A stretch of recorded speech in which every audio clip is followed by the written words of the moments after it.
Sa pagbabalik ng ating balitaan, tunghayan naman natin ang isang panayam ng aming kasamang si Emil Carrion. Good morning, Emil. Magandang umaga sa iyo, Pia. At ngayon, kasama naman natin ng isang Pinoy inventor.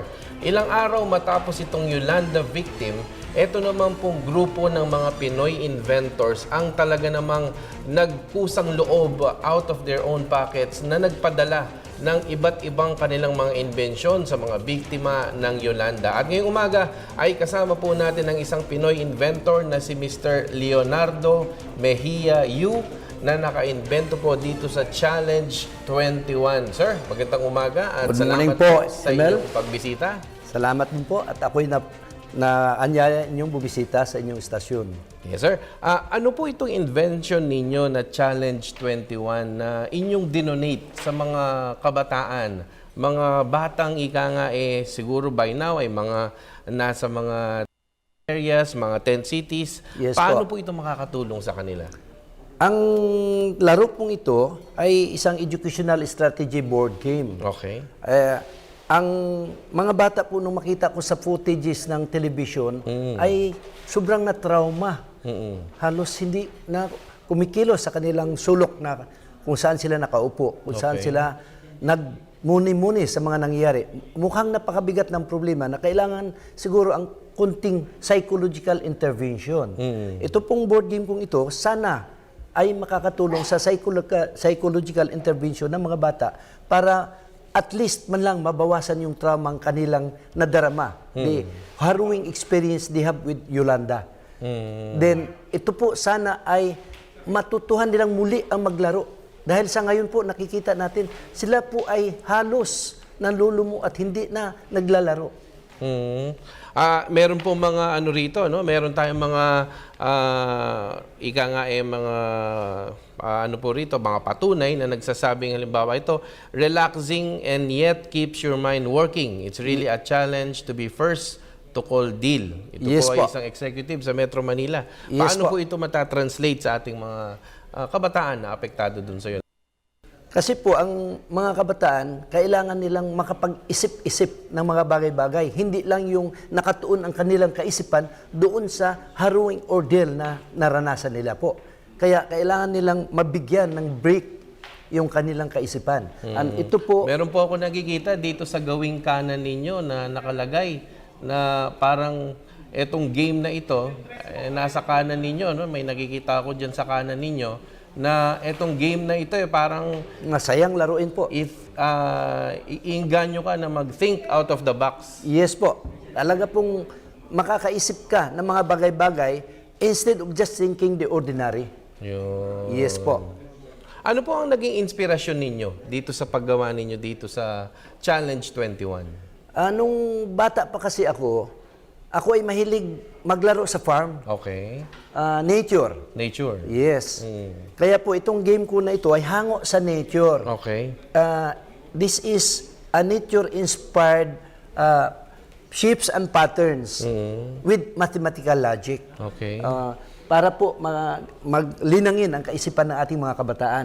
So, if you will notice po, yung board ko, main board, Okay. hango po ang pattern nito sa rice field o rice taniman ng mga palay. Okay.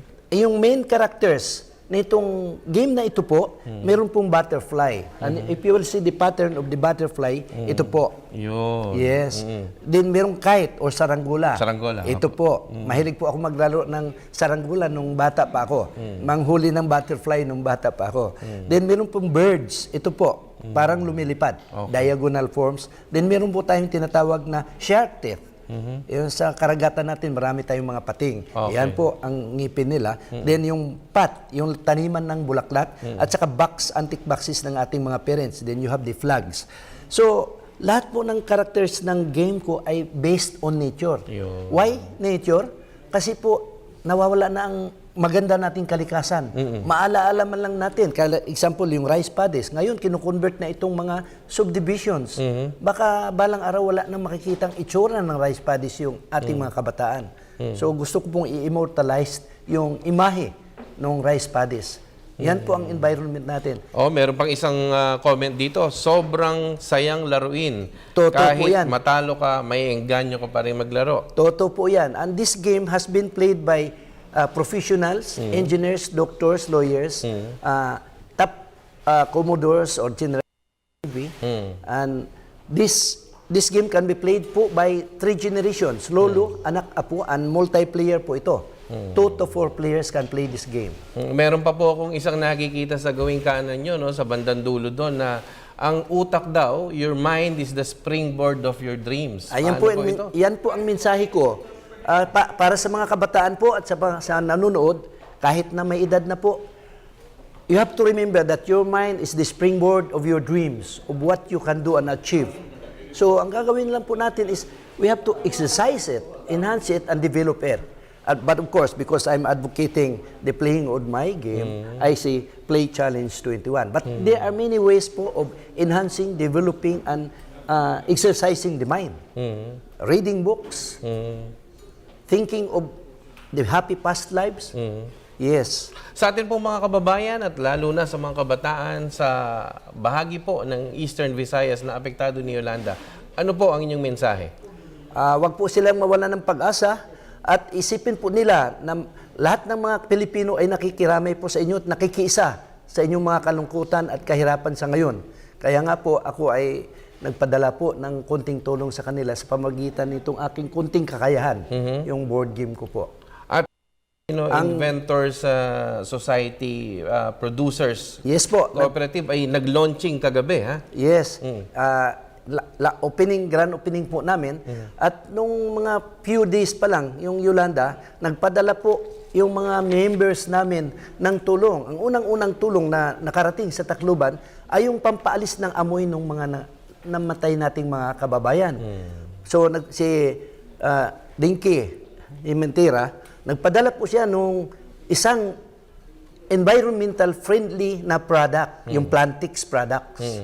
Yes. Parang pantulong sa mga sanitation requirements doon po. Then si Kapupoy po, na-realize niya na mayroong peace and order problem. So nagpadala po siya ng Probaton product. 300 seats po ng Probaton products para makatulong sa peace and order, maintenance of peace and order. Instead na baril, baton, para naman, huwag masyadong matrauma na nga yung mga tao doon. Yes, then yung kadiliman ng gabi, dahil na salanta po lahat ng buildings at saka mga ilaw nila, kuryente, walang kuryente, yung isa pong inventor namin, si Dennis Mercader, nagpadala din po ng mga solar lamps. Okay. Yes po. Maraming salamat po. Iyan si Mr. Leonardo. Magandang umaga at salamat po sa inyo. Mga kabalitaan, tila isang biro ang naganap sa Yolanda. Pero ayon sa ating kasama ngayon na Filipino inventor, ang solusyon din dito ay laro para makalabas sa birong ito. Ang laro at ngiti pa rin ang magpapalawak ng ating mga kalooban sa pagsubok ni Yolanda. Ang mga Pinoy inventors ay narito lang para sumuporta. At ang larong ito ay ang seryosong daan para makahulagpos